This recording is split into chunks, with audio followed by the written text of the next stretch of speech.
Team India हुई काम कर देश एकाठी हेले जेकोसी कठिन स्थिति को मुकाबिला करा जाई पारिबो।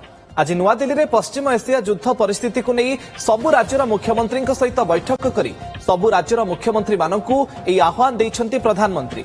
वीडियो कॉन्फ्रेंसिंग रे 20टी राज्यर मुख्यमंत्री प्राय 2.5 घंटा धरी आलोचना करिसेंति प्रधानमंत्री नरेंद्र मोदी। मध्यप्राच्य युद्ध पई देश में एवं शक्ति पेट्रोलियम सामग्री और रंधन गैस आदि समस्या देखा देइछि। तेणु सारा देश एक होई एही समस्या को केमिति मुकाबिला करिवे एहार आगुआ प्रस्तुति नहीं प्रधानमंत्री मोदी मुख्यमंत्री मानक सहित आलोचना करिसेंति।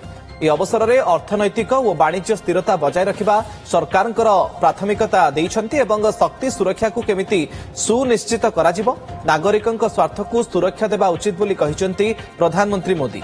जोगाण व्यवस्था को सुगम पाई राज्य सरकार को से परामर्श देइछन्ति।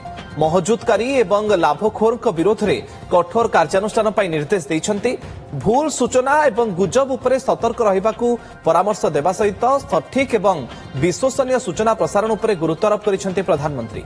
अन्यपटे केंद्र सरकार पदक्षेप को प्रशंसा करथिले उपस्थित मुख्यमंत्री। टीम इंडिया होई काम करिबाकू प्रधानमंत्री को आह्वान। अधिक सूचना आम सीनियर रिपोर्टर जगदीश दास फोनलाइन आम सहित जोड़ी होती। जगदीश, गोटेपटे युद्धर घनघटा और पूरा विश्व बजार उपर तार प्रभाव और भारतीय अर्थनीति आगामी दिन में चैलेंज और बड़ बैठक कौन सब निष्पत्ति राज्य सरकार को कौन सब परामर्श देते प्रधानमंत्री? देखो आज गुरुत्वपूर्ण दिग उपर प्रधानमंत्री नरेंद्र मोदी आलोचना करिसेंति एवं समस्त प्रधान समस्त मुख्यमंत्री सहित आलोचना करिसेंति एवं बैठक मध्य लेइसेंति एवं गोटे लक्ष्य देइसेंति गोटे मंत्र देइसेंति जे टीम इंडिया भाव में एकाठी काम करी देशर सफलता को बजाय रखिबा।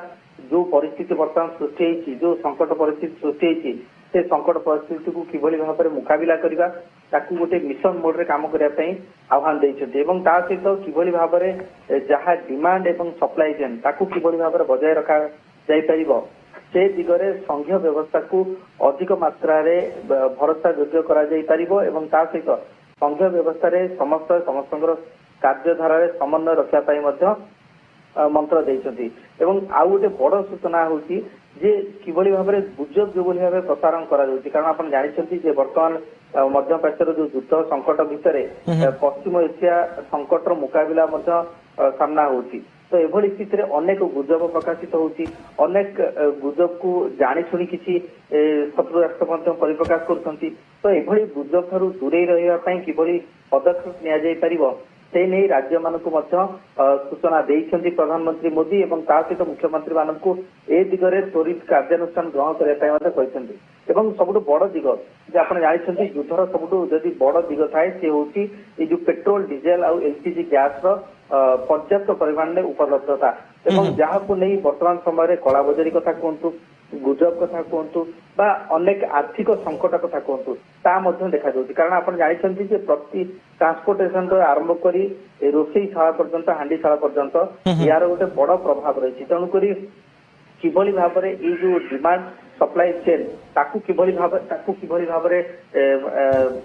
बजाय रखा जाई परिबो ताकू किभली तार भितर किंतु सबटो बड़ कथा जे नागरिक स्वार्थ को केमिति सुरक्षा देबा उचित बोली एकथा मध्ये कहिसेंति प्रधानमंत्री मोदी। आगु स्थिति कौन होउछि एवं भारत ताकू केमिति मुकाबिला करिवो ता उपरे मध्ये नजर। बहुत बहुत धन्यवाद जगदीश आपनकर सूचना पाई।